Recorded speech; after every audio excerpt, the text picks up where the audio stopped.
Hello. Well, welcome to the next presentation in the trigonometry modules. Just to start off a little bit, let's review what we've done so far.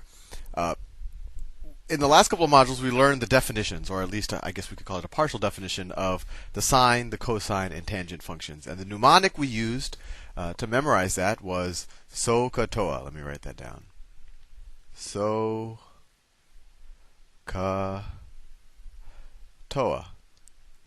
And what that told us is, let's say we had a right triangle. Let me draw a right triangle. Whoops. Right triangle. And this is the right angle here. This is the hypotenuse. Let me label the hypotenuse H.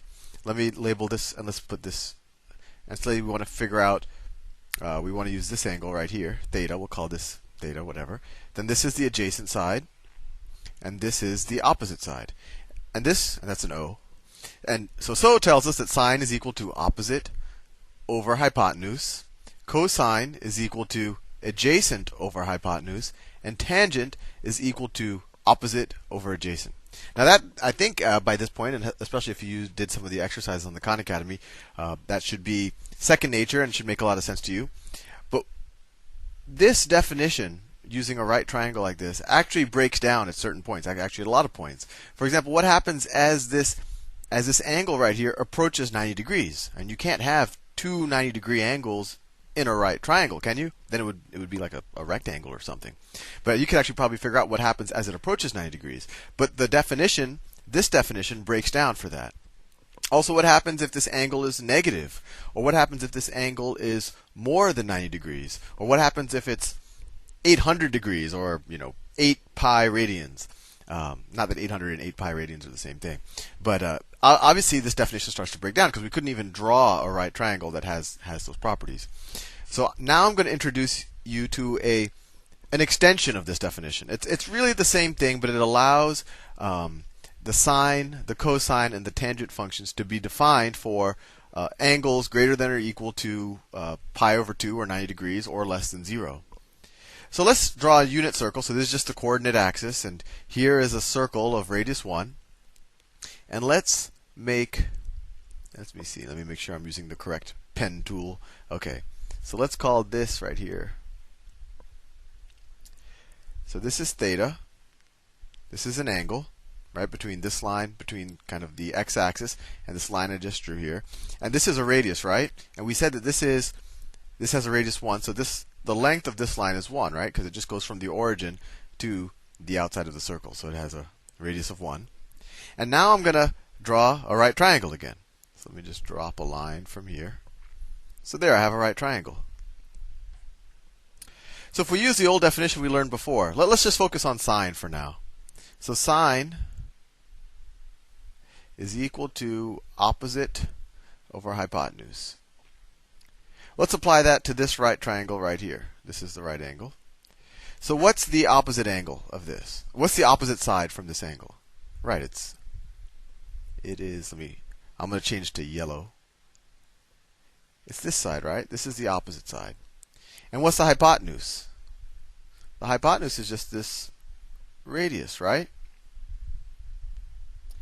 And let's just say that this point where it intersects the circle, let's call this point right here.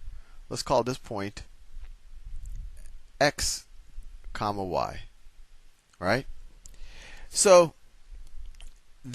what's the height of this opposite side? Well, it's y, right? Because it's just the height of that point. This is of height y. So sine of this angle right here, sine of theta, is going to equal the opposite side, which is this yellow side, which is just the y coordinate, is going to equal y over the hypotenuse. The hypotenuse is this pink side here. And what's the length of the hypotenuse? Well, it's the radius of this unit circle. So it's 1.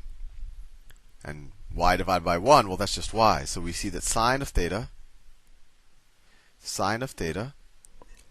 is equal to y. Let's do the same thing for cosine of theta.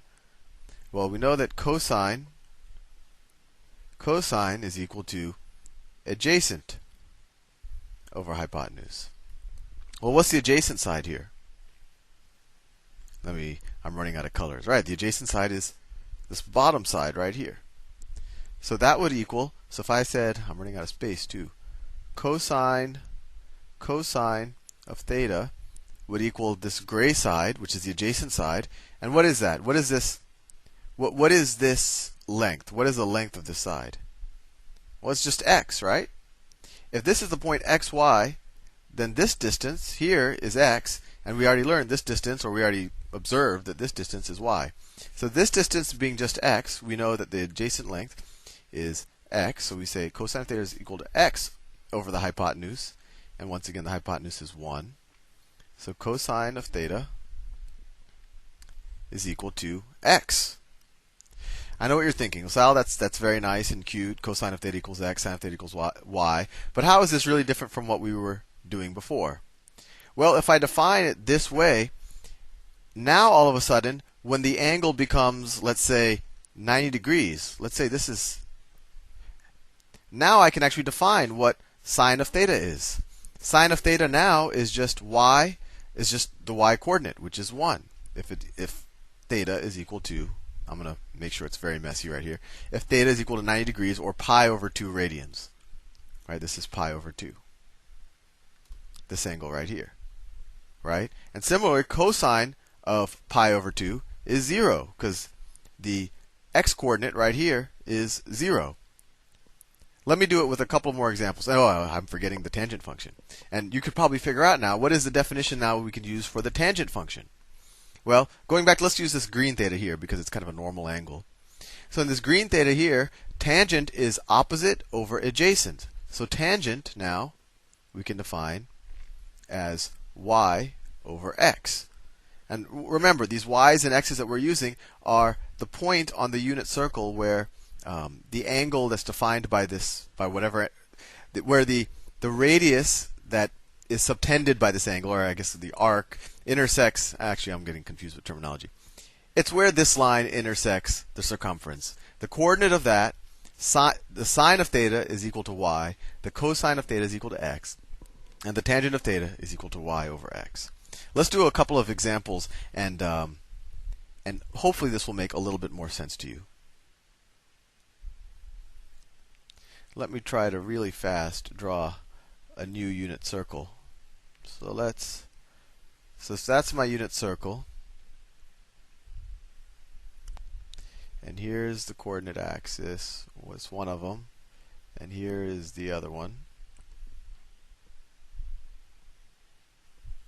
So let's get an example like, so if we use the angle, let's use the angle pi over 2, right? Theta equals pi over 2. Well, pi over 2 is right here, right? It's a 90 degree angle if you wanted to use degrees. And now we just figure out where it intersects the unit circle. And once again, this is a unit circle, so it has a radius of 1. So we can see that sine of pi over 2, it equals the y coordinate where it intersects the unit circle. So that's just 1. What's cosine of pi over 2? Well, it's just the x coordinate where you intersect the unit circle, and the x coordinate here is 0. And what's the tangent of pi over 2? This is interesting. The tangent of pi over 2.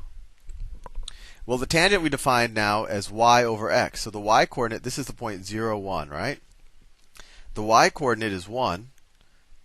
So it equals 1 over 0. Yep. So this is undefined. So still, we don't have a tangent function that can define itself at certain points.